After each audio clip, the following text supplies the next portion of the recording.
Hey guys, and welcome back to another video. And today we have a hidden OP strategy. And no, I'm not talking about this one, but this one actually brought me the idea. So as you guys know, I was over at Try Me and visited them, and I saw a ton of different strategy. Not only the barge, or like the super barge, we saw different strategies as well. But if you like to see the barge video, check out the video from yesterday. It was pretty funny, to be honest. But today we do not want to do a meme army. Today we want to do actually a really good army. Maybe even a hidden OP army, which I think. So let's take a look at this one, because this army actually brought me the idea of what could be possibly done. So first off, on this base, or like on this attack strategy, basically, you have bats, you have freezes, you have rages, and you have a jump.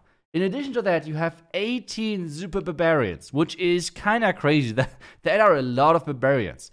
And obviously the Yeti blimp.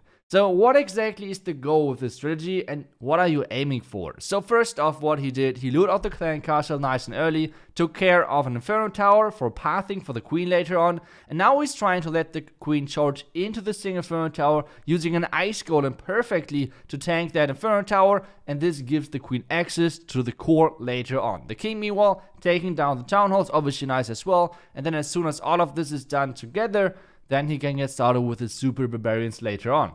This is already looking pretty good, but now the question obviously is, how do we turn this into a working and consistently working strategy? So first off, let's watch the entire attack, and then we can explain what I did to the army to make it a bit better, because after watching this attack, I tried this attack a ton in friendly challenges because I just felt it's looking so cool, right? Like you're charging the entire base with the queen, and then you have those super barbarians with the bats on the back and with the royal gem together to clear out the entire base.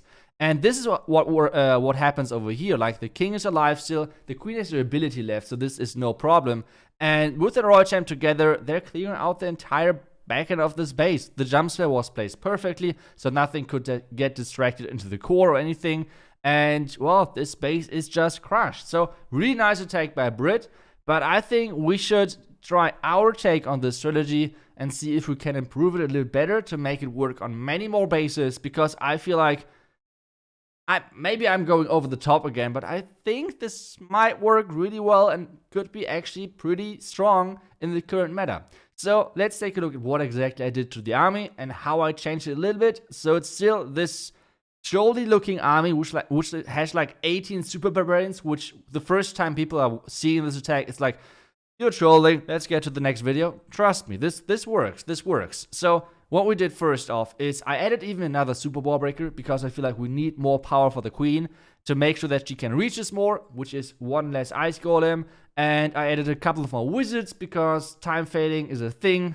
I know this. And the next thing is I got rid of the bats. Even though the bats are really cool style points, we need more power. And the queen needs to stay alive.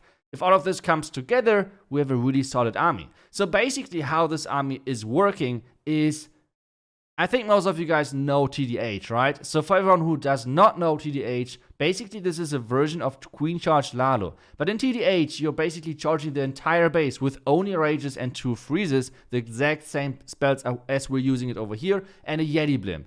But instead, using this with Lalo, we're using this with ground. So this is why I think it's even stronger, because the problem with TDH or Queen Charge Lalo in general is the back end. The back end is the big problem, because your queen is about to die, because she has so much damage on her that it's sometimes really tricky to charge the entire base. Obviously not always, but sometimes the back end, you need some ground power. This is why Hybrid is so strong. But at the same time, Hybrid needs spells. Hybrid needs some heal spells, otherwise they're just dying too quickly, otherwise they're getting stuck on bomb towers, scatter shots, things like that. And this is what we want to get rid of. So let's talk about this attack, which I'm doing right now. First off, I started with the Yeti blimp, trying to create some pathing. Not the craziest value, but still it should be alright. Now the queen is facing 4 X-bows. This is kind of crappy, to be honest, but still it should be alright. Hopefully. So the queen needs to survive this. So I need another freeze to make sure the queen is actually doing so. Obviously, it's a headhunter CC. To be honest, maybe even a hound CC would be worse, but whatever. So we're using that queen ability nice and early just to make sure that she's staying alive. And now we're already using the king with the boulders and everything on. Because the next thing is basically I'm keep wall breaking everything to make sure we have a nice queen charge. At the same time, we have nice support from our ground troops keep moving forward. So the great thing about this, at this point, the damage is going to be split up, which means we have some damage on the queen, we have some damage on the super barbarians and on the ground troops, which is obviously a huge thing because on Lalo we have to kind of take everything on our queen because every ground expo is going to stay on our queen because there's nothing else they could target. So on our end, well, the queen missed the call where she should go for the core, sadly, so she is going to die eventually. So this is not the best example, but I still can show how powerful this is because even though our queen died and the core is kind of messed up and everything, this can still work if everything is keep going our way. Because what you basically do is you use those super barbarians as the supportive troop because the strongest troops in your army are always your heroes. So you need basically only supportive troops to triple max out Tower 13 as long as your heroes are staying alive or at least are close to staying alive. On this one, the Royal Champion is dying, sadly, but at the same time, our King and our Warden are surviving, which means they can finish off this base in style with the last couple of Tesla going down, with the boulders are staying alive, the minions are working at the bottom side, and this is going to be a 3-star. Yes, it was close, and especially after praising this army so much, you might think, this is not looking the best. But at the same time, this was just the first attack. Like I said, I just tried this in Clan War because I feel like trying this in Legend because I'm not that high right now would be kind of like a fake move. So I'm doing it like just in the Clan War. that's how we do it. So the next attack is going to be a little bit different from the approach, but once again the same idea. We want to have the queen staying alive forever. We want to have we want to keep investing rages for the queen. And then in the end, we're just supporting our queen in the end with the king, warden, everything on the outside, and push everything around, basically. So it is like a stronger version of Queen Charge Hybrid, I think. Or like a different version, let's put it like this first. But I think it might be even stronger because, to be honest, I think this is actually a thing which we found over here. So now, first, obviously, Queen Charge in. We want to get into the scatter compartment. I'm not wall breaking just yet because I feel like if I wall break now, I get this T section open, which I do not want. I want to wall break in the middle of the wall so that I do not get those open. The same thing with the second wall, so I have to wait for the scatter going down, then placing the second wall break. And meanwhile, the king and the warden are funneling the outside. We do not want to have, we don't want to place just yet out of the other troops, like the ice golem, the boulders, whatever. We do not want to place those just yet. Now we get into the sweeper, which is quite annoying because it is a lot of damage with the sweeper on, and especially with like 3 ground expos, so it's kind of tricky. And this is the situation where I'm kind of saying, okay, with Queen Charge Lalo, it would be a really rough time to keep your queen alive because at some point, as soon as I use my queen ability, all of those expos are going to switch off my queen and going to turn onto my ground troops, so they're nicely tanking. This is kind of the important part, splitting up the damage in between of the queen at the same time of my ground troops. The next thing what I'm going to do is raging up my bottom part, like bottom push, whatever you want to call it, because I want everything to stay alive and kill the tunnel kind of quickly. Meanwhile, we have one more rage for the queen, and this is actually looking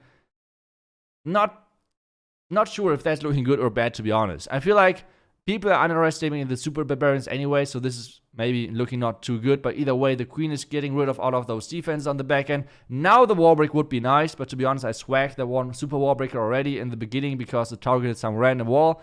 But now my healers are dying. But at the same time, there are no expos alive. There are no expos alive. There are no expos left, which means my queen can slowly but surely shoot through that wall, get rid of the enemy defenses which are inside, and meanwhile my boulders with the super barons are take care of the outside. So the power of this strategy is basically you do not need too many spells for the super barbarians. Normally you have like 4 to 5 rages for the queen. She's always staying alive, kind of like protect the presence strategy, I would call it. And it's pretty insane. So if you did not believe me in the beginning of the video, hopefully I was able to convince you like that it's actually pretty strong. And well, if you guys would like to see more of those attacks, I will do those on Saturday in another live stream, even though the live stream is going to be in German, but still, if you want to see the strategy more often, I will do it over there, a little bit in Legend Leagues, see if we can make it work more often. But still, I think it's a pretty strong strategy. maybe it's even hidden OP. I pretty much, at least I believe that, because I think it's stronger than the TDH, because it's more effective, especially in the current meta with those open walls. So the Barbarian King and everything can access everything really easily. And then at the same time, it's stronger because of Queen Charge Hybrid, because in Hybrid you only have a specific amount of rages, and you can choose completely different angles to a base to get rid of that compared to Queen Charge Hybrid. So no one is defending it. So it's really a hidden OP strategy in my opinion. It really works great. Obviously, the main army came from Try Me, I think it was Brit. Then I changed it a little bit in FCs and kind of figured out what exactly is working. And then we ended up on this army with the 18 Super Barbarians. I hope you guys liked the video. I like the strategy a ton. I hope you guys like it too. Let me know what you think of this army. If you still think you're just trolling, like what the hell are you doing? Let me know what you think. Either way, I hope you guys enjoyed the video. I will see you guys back tomorrow for the next one. Until then, see ya and bye bye.